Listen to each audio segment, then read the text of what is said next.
겸손히 주를 섬길 때 괴로운 일이 많으나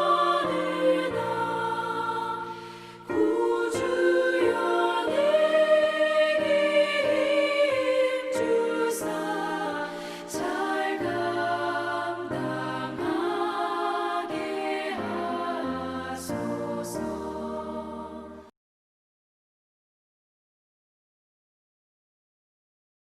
예수께서 거기서 나가사 두로와 시돈 지방으로 들어가시니 가나안 여자 하나가 그 지경에서 나와서 소리질러 이르되 주 다윗의 자손이여, 나를 불쌍히 여기소서. 내 딸이 흉악하게 귀신 들렸나이다. 예수는 한 말씀도 대답하지 아니하시니 제자들이 와서 청하여 말하되 그 여자가 우리 뒤에서 소리를 지르니 그를 보내소서. 나는 이스라엘 집에 잃어버린 양 외에는 다른 데로 보내심을 받지 아니하였노라. 여자가 와서 예수께 절하며 이르되 주여, 저를 도우소서. 자녀의 떡을 취하여 개들에게 던짐이 마땅하지 아니하니라. 주여, 올소이다마는 개들도 제 주인의 상에서 떨어지는 부스러기를 먹나이다. 여자여, 내 믿음이 크도다. 내 소원대로 되리라. 그때로부터 그의 딸이 나으니라. 오늘 성경에는 예수님께 칭찬 듣는 한 여인이 나옵니다. 그 여인은 유대인이 아니라 이방인이란 것입니다. 그런데 이 여인이 칭찬받았던 이유가 있다면 예수님께 간절하게 끈질기게 요청하고 있는 장면을 봅니다. 저는 은혜도 열정을 가진 사람에게 하나님께서 더 큰 복을 내려주시는 것을 믿습니다. 응답받는 사람은요, 열정의 수준이 다르다는 겁니다. 응답받는 사람들의 열정의 태도가 우리에게는 어떤지 한번 오늘 이 여인을 통해서 한번 비교해 보면 좋겠습니다. 예수님 오늘 두로와 시돈이라는 대표적인 이방인 도시에 가게 됩니다. 여기에 가나안 여인 한 명을 만나게 되었고요.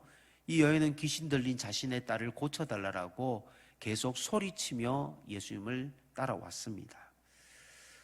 이 여인에 대해서 마태복음은 가나안 여인이라고 언급하지만 마가복음을 보면 수로보니게 여인이라고 기록되어져 있습니다.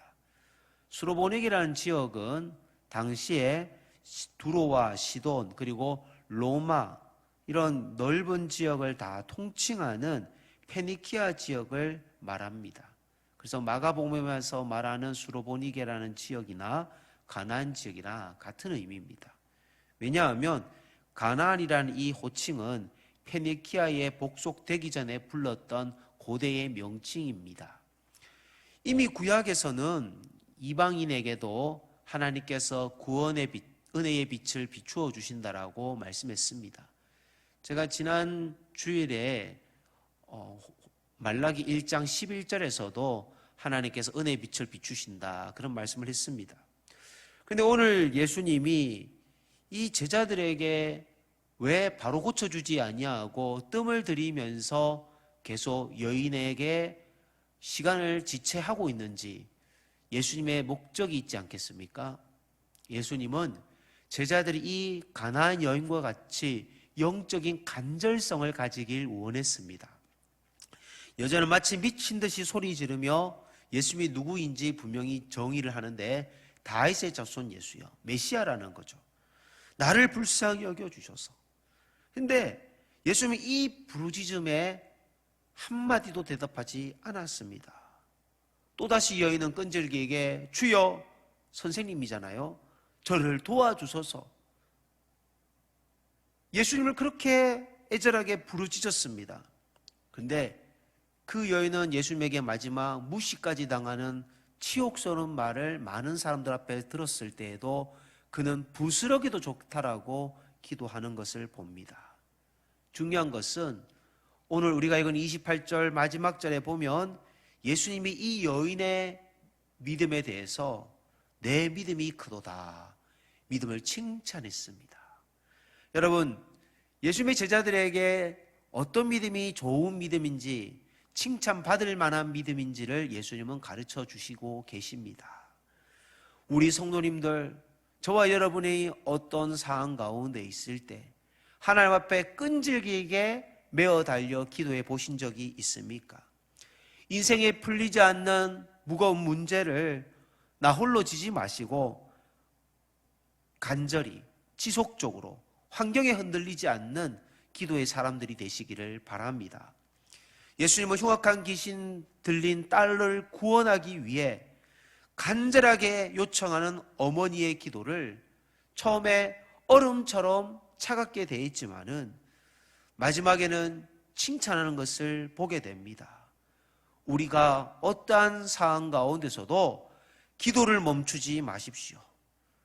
우리의 믿음을 달아보시는 하나님 앞에 우리를 최대한 낮추셔서 겸손하게 끈질기게 기도하는 저와 여러분이 되시기를 소망합니다. 두 번째는요, 은혜는 인내하는 자에게 임합니다. 가나안 여인이 귀신 들린 딸을 위해 애절하게 찾는 장면이 주변의 사람들에게도 신경에 거슬렸는지 가나안 여인을 좀 쫓아 보내달라고 예수님께 요청합니다. 아마 피곤했던 것 같습니다. 근데 23절에 예수님은 한 말씀도 하지 않으셨고 24절에서는 나는 이스라엘 집에 잃어버린 양 외에는 다른 데로 보내심을 받지 않았다라고 합니다. 그리고 26절에서는 자녀의 떡을 취하여 개들에게 던짐이 마땅하지 아니하다다 그렇게 말씀하셨습니다. 당시에는요, 손을 씻는 것이 물로도 씻지만 빵을 뜯어서 손을 가락을 닦고 그 빵 부스러기를 바닥에 버립니다. 그러면 개들이 와서 그 부스러기를 먹는데 오늘 이 여인은 그 부스러기를 먹는 개로 예수님이 자기를 평가할지라도 주님, 그렇습니다. 자녀의 떡을 취하여 개들에게 던짐이 마땅하지 아니하다는 그 말씀 앞에서도 주여 옳소이다. 개들도 제 주인의 상에서 떨어지는 부스러기를 먹습니다. 예수님의 무시하는 태도, 모욕적인 말에도 여인은 자신의 기도 제목을 집중적으로 기도하고 있습니다. 우리는 기도하다가 은혜가 바로 앞에 있을 때 때로는 우리의 자존심을 건드리고 우리를 기분 나쁘게 하는 어떤 환경으로 우리의 영적인 흐름을 끊으려고 하는 사탄의 공격들을 당할 수 있습니다. 그러나 그때 포기하지 마시고 자존심 내려놓으시고 여러분들 하나님의 은혜 위에 은혜를 더하는 귀한 성도님들과 저의 삶이 되기를 원합니다. 고난을 이기는 인내가 진짜 칭찬받는 믿음입니다. 우리 삶의 고난의 마지막 연단은 새로운 은혜의 시작점입니다. 여러분, 우리가 예수님을 믿을 때에 내가 이 정도 한번 요청했는데 응답을 주지 않는다고 해서 물러서지 마십시오. 우리의 인격까지 건드리기를 원하시는 하나님의 일하심이 있습니다. 저는 오늘 이 여인을 향한 칭찬을 우리 용련동교회와 저와 여러분을 향한 칭찬이 되기를 원합니다. 세 번째, 믿음의 사이즈를 키우십시오. 오늘 예수님께서 믿음이 크도라고 했다면 믿음도 사이즈가 있는 겁니다. 큰 믿음도 있고 중간 믿음도 있고 작은 믿음도 있는 겁니다. 믿음은 바라는 것들의 실상이요 보지 못하는 것들의 증거다, 이런 말씀이 있는데요, 우리가 믿음이 약해서 응답받지 못할 수도 있고 우리가 또 믿음이 작기 때문에 응답이 크다가 갑자기 작아질 수도 있는 겁니다. 우리의 믿음을 키우십시오. 그러면 내 소원대로 되리라는 이런 응답도 응답될 것입니다. 저는 오늘 이 새벽 유기성 목사님의 간증으로 말씀을 맺겠습니다. 사남 목자교회 유기성 목사님은 군대를 군목으로 장교로 갔습니다. 근데 훈련을 받는 중에 다리를 부러지는 그런 큰 사고를 당해서 부대에서 이런 얘기를 들은 겁니다. 다리를 절단할 수도 있는 그런 상황이란 통보를 들은 겁니다. 군성교를 위해 군목을 지원했으면 하나님 앞에 부끄럽지 않았을 텐데 사병 생활보다는 군목이, 그래도 장교 생활이 내게 더 유익이 될 것이라고 생각했기에 빨리 목사 안수를 받고 유학을 가서 나중에 큰 교회 담임 목사가 되겠다는 꿈을 가졌기 때문에 라는 것을 하나님이 그 순간 느끼게 해주셨던 겁니다. 그날 밤 그는 회개하면서 하나님, 내가 당한 사고가 그냥 사고가 아니라 하나님의 은혜라는 것을 알게 되었다 고백합니다. 그 새벽에 자신의 심령의 그 깊은 곳에 뿌리 박혀 있던 죄를 회개하고 예수님께 인격적으로 만나는 은혜를 경험합니다. 다리를 절지 않게 고쳐달라고 기도했던 제목이 바뀌어서 하나님, 이 오른쪽 다리를 하나님께 바치겠습니다. 사지 멀쩡하면 내 야망대로 살 테니 차라리 하나님의 종으로답게 살게 해 주십시오. 그는 정말 새벽 늦은 시간까지 간절하게 기도했습니다. 그런데 감사하게도 수술은 잘 끝났고 2번의 추가 수술 끝에 온전히 치유되어 다리를 절지 않게 되었답니다. 내 맘대로 살려고 했다가 다리가 부러지는 사고를 통해서 다리가 절단되는 그런 위기 앞에 진짜 하나님을 만나는 은혜를 경험했던 것처럼 우리의 고난은 나의 믿음을 정화시키는 시간인 것을 믿으십시오. 코로나19도 한국교회를 정화시키는 시간임을 믿습니다. 저는 한국교회가 은과 금으로 사는 교회가 아니라 오직 예수로만 사는 교회가 되고 복으로만 사는 교회가 될 수 있기를 소망합니다. 우리 함께 기도하겠습니다. 하나님, 코로나로 모두가 힘들어할 때에 우리의 믿음을 다시 한번 재점검하게 하여 주셔서 우리의 영혼이 정화되게 해 주옵소서.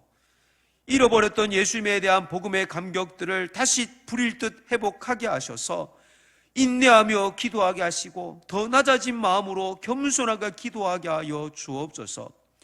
우리의 머리로만 계산했던 믿음이 아니라 하나님에게 온전히 사로잡힌 영적인 신령한 사람이 되게 하여 주옵소서. 우리의 믿음이 예수님께 칭찬받는 믿음의 사이즈를 키우는 기도의 사람들이 되게 하여 주옵소서.